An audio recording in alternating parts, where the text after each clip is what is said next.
Di sebuah desa terpencil yang jauh dari hiruk-pikuk kota, terdapat sebuah cerita yang sudah lama menghantui penduduk setempat. Cerita ini tentang sosok hantu tanpa kepala yang sering muncul di malam hari. Menurut cerita yang beredar, hantu ini dulunya adalah seorang prajurit pada zaman penjajahan. Ia dikenal sebagai prajurit yang gagah berani. Namun sayangnya, nasib buruk menimpanya. Dalam sebuah pertempuran, ia tertangkap oleh musuh. Dan sebagai hukuman, kepalanya dipenggal dan jasadnya dibuang di hutan dekat desa tersebut. Setelah kematiannya, penduduk desa mulai mendengar suara langkah kaki berat di malam hari. Seakan-akan ada seseorang yang sedang berjalan tanpa arah. Beberapa penduduk yang tinggal di dekat hutan bahkan mengaku melihat sosok tanpa kepala berjalan perlahan di tengah kegelapan, seolah mencari sesuatu yang hilang.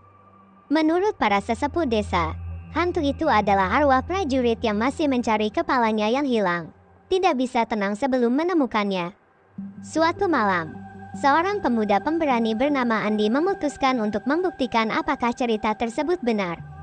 Ia membawa obor dan pergi ke hutan di tengah malam. Saat Andi berjalan semakin jauh ke dalam hutan, udara semakin dingin dan sunyi.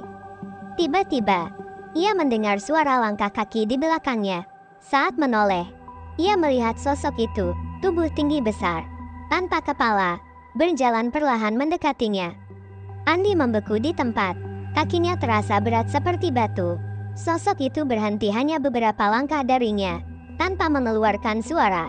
Andi ingin lari, tapi tubuhnya tidak mau bergerak. Saat ia mulai berdoa dalam hati, tiba-tiba obornya padam, dan kegelapan menelan semuanya. Ia merasakan sesuatu yang dingin menyentuh bahunya. Dan seketika itu juga, Andi berteriak sekuat tenaga sebelum akhirnya pingsan. Keesokan paginya, penduduk desa menemukannya di tepi hutan. Andi selamat, tetapi sejak kejadian itu, ia menjadi pendiam dan jarang berbicara. Ketika ditanya apa yang terjadi, ia hanya berkata bahwa hantu tanpa kepala itu sedang mencari sesuatu yang telah hilang, dan akan terus mencari sampai akhir zaman. Sejak malam itu, tidak ada seorang pun yang berani mendekati hutan setelah matahari terbenam. Sosok hantu tanpa kepala itu tetap menjadi misteri yang menghantui desa tersebut. Sebuah peringatan akan dosa dan balas dendam yang tak pernah selesai.